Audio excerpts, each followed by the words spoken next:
In this lesson, we're going to be looking at different ways to lunge.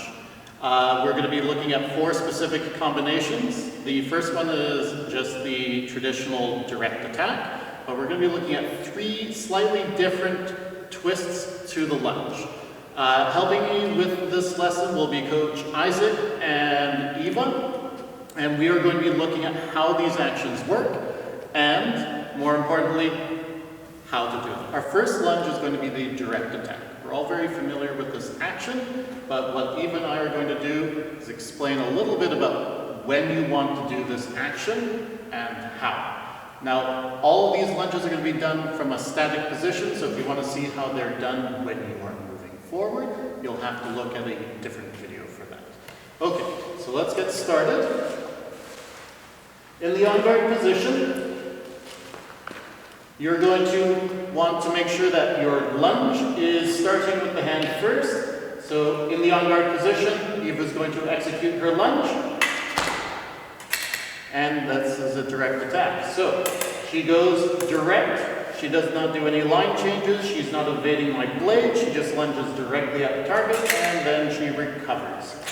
So why and when would we want to do this? If your opponent isn't doing anything particularly special, so they're not doing any searches, they're not rapidly advancing into you, they're not trying to break your point control, you just want to do a direct attack. So again, if I'm on guard and I'm staying nice and still, I'm not doing any searches, she's just going to execute a direct attack. If I want to do any parries to stop her, she's not going to be able to do a direct attack. She will need the approximate distance to make that hit work. She doesn't want to do a direct attack from too far away. So if she recovers to the blue line and starts a lunge from there, a direct lunge is not going to really find me. It's going to be too far. So again, if she lunges, it's not going to be very effective. So you want to make sure that when you lunge, especially for the direct attack, you have the distance. Our second lunge is a broken time lunge. This is where we are doing an indirect attack. We want to make sure that we can hit without getting parried. Normally you'll see people do a lunge with a disengagement, which is where you're dropping your tip underneath the parry. In this case, we're going to be pulling our arm all the way back so that the extension no longer exists in the space in which the parry is taking place. So we're going to put on our masks. And the first lunge we're going to do here, I'm not going to do any parry, so Isaac is just going to help show the mechanics of the action. So I'm on guard, he's going to do his lunge with broken tongue, and what you can see there is, in his lunge, his arm is coming back, so he's not landing, and then pulling his arm back. He is going to do the broken time in the action, so he's still hitting when his foot is landing. Okay, let's do that one more time. This time I'm going to add the parry. So we're on guard, he starts his lunge, so he's going to punch, and there's the broken time. So when he pulls his arm, the blade is no longer in the space in which I am going to be parrying. Now, very important, we don't want to do the broken time attack where a direct attack is going to be perfectly fine. The reason why we're going to employ this is because we are aware that our opponent is very competent with their parries. We don't want to do this if they are going to counterattack us, because if we pull our arm back, we're giving them time and space to hit us. So this is only when you are aware your opponent likes to search. And if they're searching, this is the action for you. Our third lunge is going to be combining the counter time action. This is where we are actively looking for our opponent's blade while we are making the attack. This isn't something you would do regularly. This is really only an action you would reserve when your opponent is regularly counterattacking you.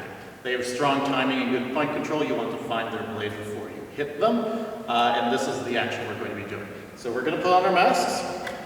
And what you're going to see is Eva's going to engage my blade with a parry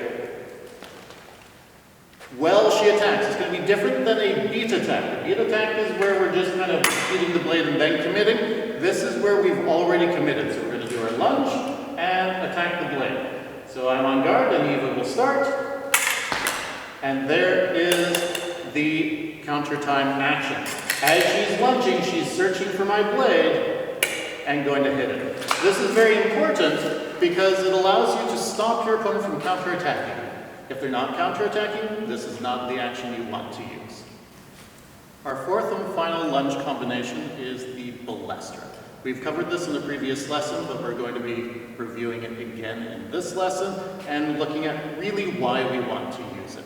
So a balestra is essentially a hop where we are crushing the distance so that we can reach our opponent. So you're going to be pushing with your back foot, kicking with your front, and that's reducing the distance so when you do your lunge, you can hit from further away. So why would we do this? This is probably due to an opponent keeping distance, a very safe distance from us so that we cannot be hit. So if we put on our masks, we're going to see how it works, and I'm going to explain a little bit as to why it's the appropriate action. So, first case, I'm going to explain why a direct attack from this distance doesn't work. If Isaac does a direct lunge, he falls short. He's not going to find me, I can start mine, and I can hit him. So this is a risky one. As a defender, I don't have to do a whole lot, I know he can't reach me. However, if he combines his lunge with a balestra, he's going to initiate the balestra and then lunge, and he can close distance and hit me without any trouble, and then he recovers back to his starting position. So, why the balestra?